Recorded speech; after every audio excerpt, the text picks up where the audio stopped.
in the car, but the team clearly think that he is well enough to take it to the flag, and you know, the statistics prove it because he has been the quickest driver, Jim. Interesting, he's had a full night's sleep.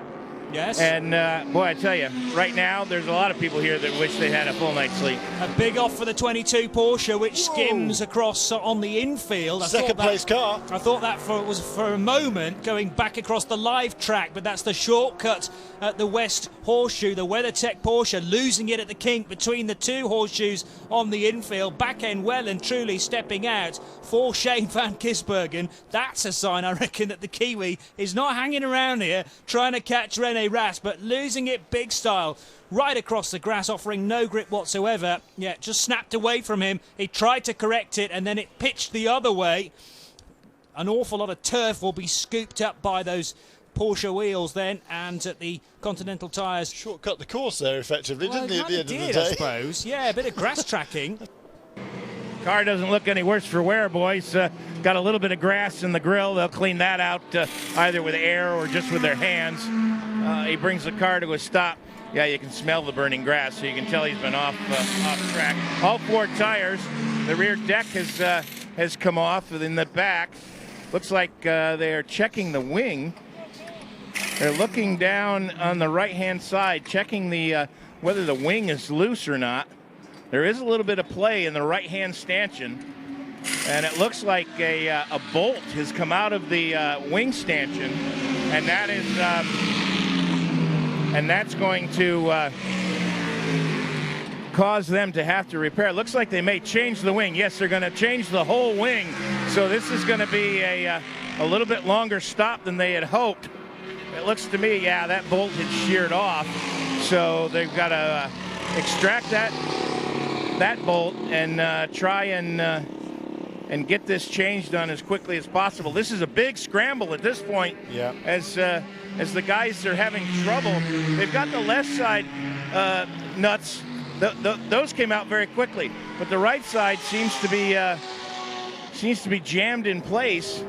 Could be that something got bent when the wing came loose. You know, the force that goes down on these wings, it may have bent the bolts, and it's making it very tough for them to get them out. So this is calamitous at this point. Yeah, it is. Costing a lot of ground. Is that cause then of the spin rather than effect? Perhaps? Yeah, perhaps.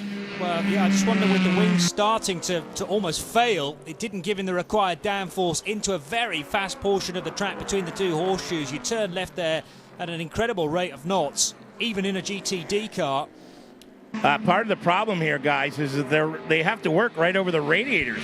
So there's a lot of heat soak. Yeah. And, oh, here we go. We've seen this once before. They're now they're putting big sheets of 100-mile-an-hour tape around the stanchion, and they have got a tie-down cable. We heard this story before. And it's going around. They're wrapping it around to try and keep the wing and hopefully hold that wing in place. They're really going to have to get a tight purchase on that to get it to that ratchet strap to hold. Boy.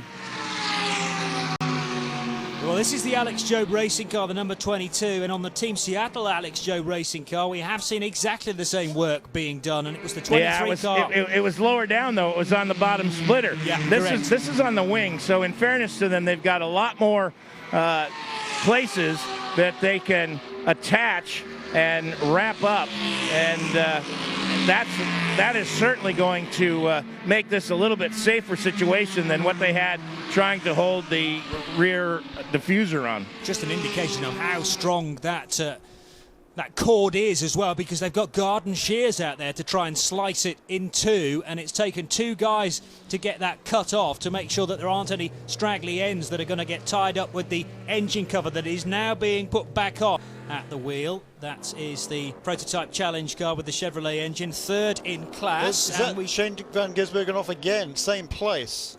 Oh, really? Yeah, this time it's even full more of grass. Okay, so that's slipping away then from number 22 team.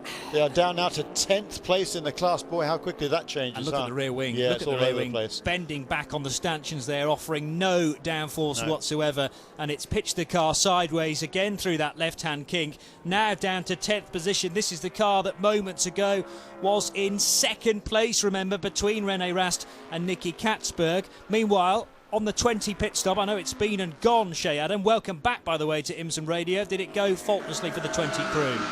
Yeah, the pit stop seemed to go very well. Johnny Mullum stayed behind the wheel, but the bodywork damage to that car, the right rear side pod completely missing, to the point where the mechanics, when they pulled off the tire, didn't quite know where the reference point was to put it back on. It took an extra bit of a bobble, but J-Mo heading back out, I would imagine that he will be finishing the race. That's an absolute replay.